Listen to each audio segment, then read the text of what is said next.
Hi, intrepid students of the trumpet. Thanks for spending some more time with me today. I mentioned in the last couple of episodes I was flipping through this morning and I found, oh gee, I haven't played the first volume of the 21 Lip Flexibilities by Nathan Ost in quite some time, and I should go back and look and see what those are like. And I noticed a couple that I've done previous episodes on that surprised me a little bit.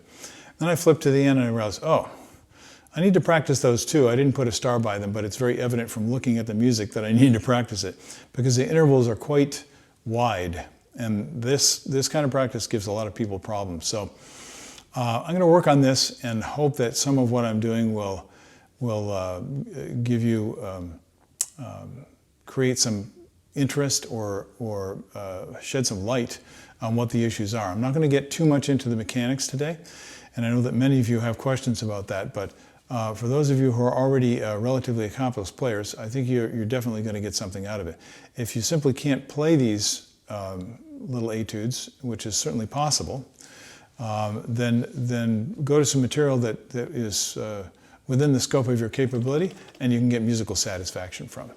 There's no reason for beating yourself up. On the other hand, I learned when I was in school that if I really challenged myself to play things that were impossible, I would get better. So there's a real feeling of accomplishment and especially of confidence that comes in by trying to do something that is beyond your capability. But you have to be the judge of that. I'm just warning you, don't beat yourself up if you're not getting anywhere. If you're making progress and you're discovering things, good. Just make sure you write them down so you don't forget them when you go to practice tomorrow. Okay, this is number 20 in the first volume of 21 Lip Flexibilities for Trumpet. And let's see what the tempo is. It says 64.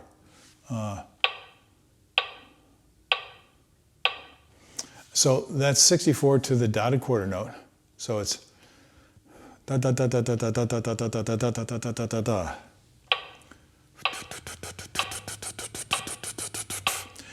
Now I would do that. What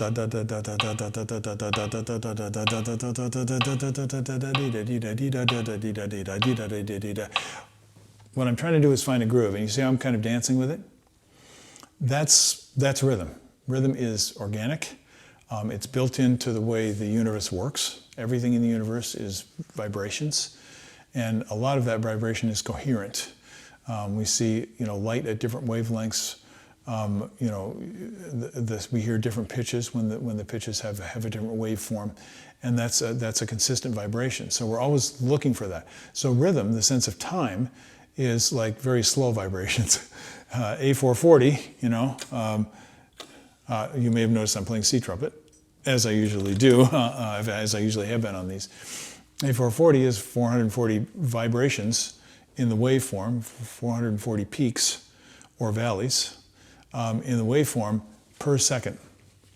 That's what makes it sound at that pitch. That doesn't have anything to do with the qualities of the sound. That gets into the complexities of the waveform, but a straight tuner sound, like a sine wave, is going to be 440 of those little waveforms every minute. Now, many of you know that, and what does that have to do with this? Not much, except that we have bigger waveforms that we can feel in terms of the rhythm, the time, and also the shapes of the music. So I'm going to play this a little slowly to start out, and as I often do, try and find the shape.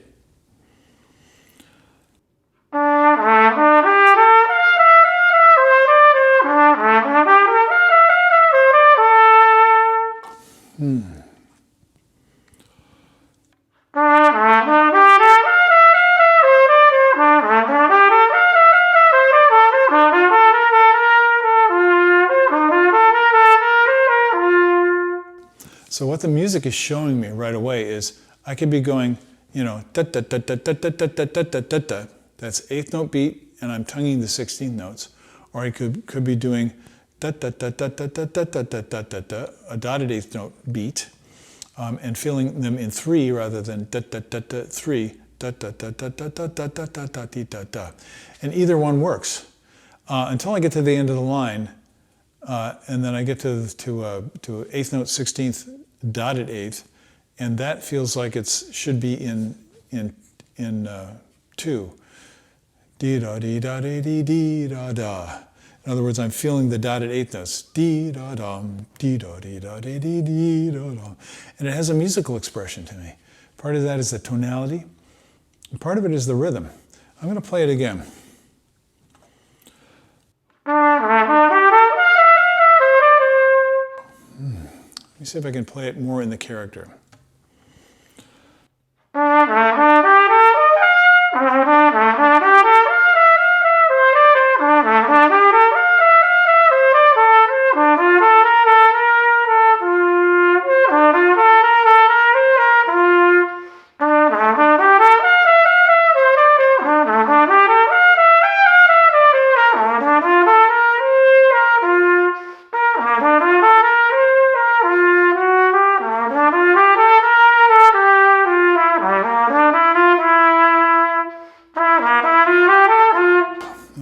Made a mistake. I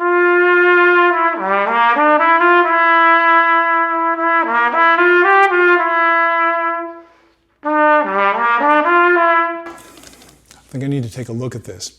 So when I make a number of mistakes in a row, my normal rule would be stop.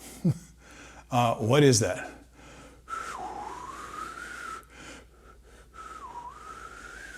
See, I didn't have it in my ear right. And I go back and I'm stumbling a little bit, even trying to hear the notes.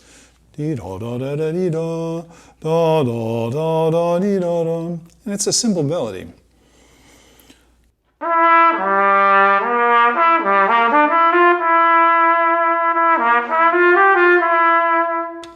Now the reason why I had a problem with it is because I got distracted by the way it looked.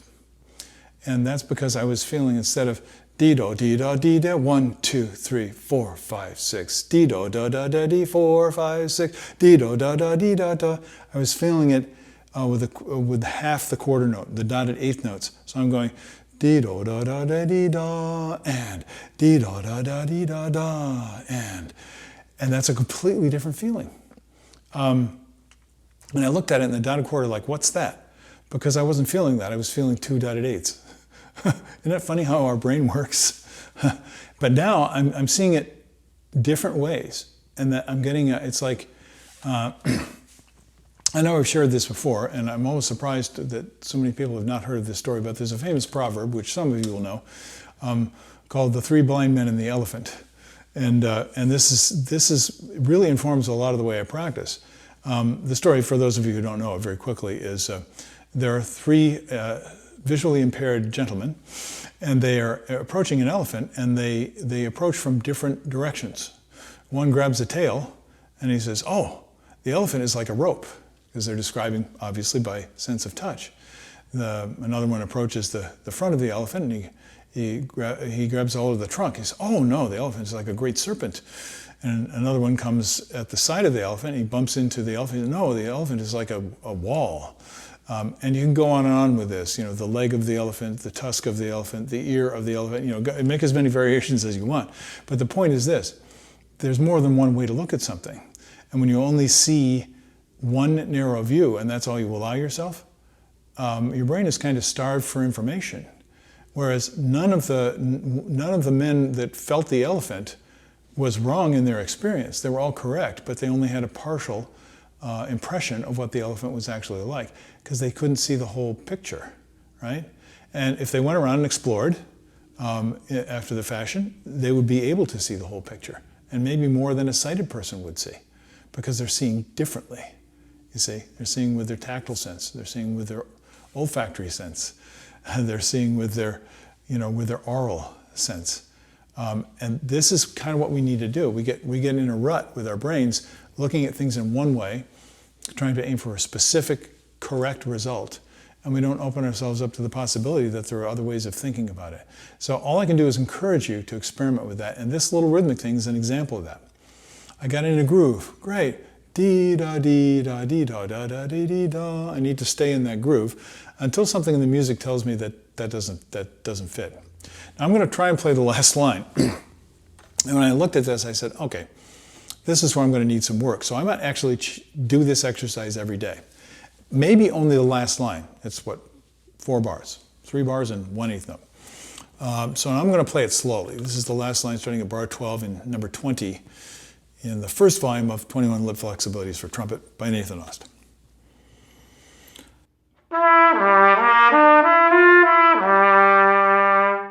So I'm not really centered on the low G. I'm trying a little bit too hard.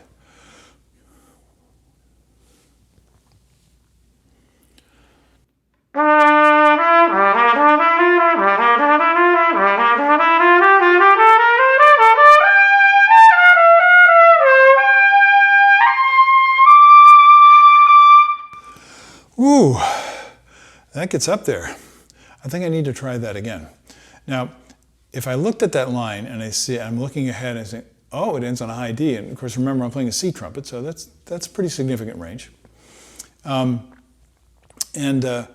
Then I'm always thinking, oh, I got to play that high D. I got to play it a high D. So most people would tend to be tight from the very beginning, and accumulating more and more tension as they go up. So what I do is I try and say, where am I at every level? As soon as I go from the lower register up into the middle register, like the beginning of the second bar, I go from the low register up into the middle register.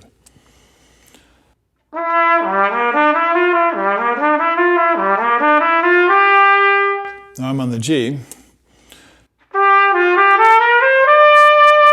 Now I'm at the top of the staff. That starts to feel a little different.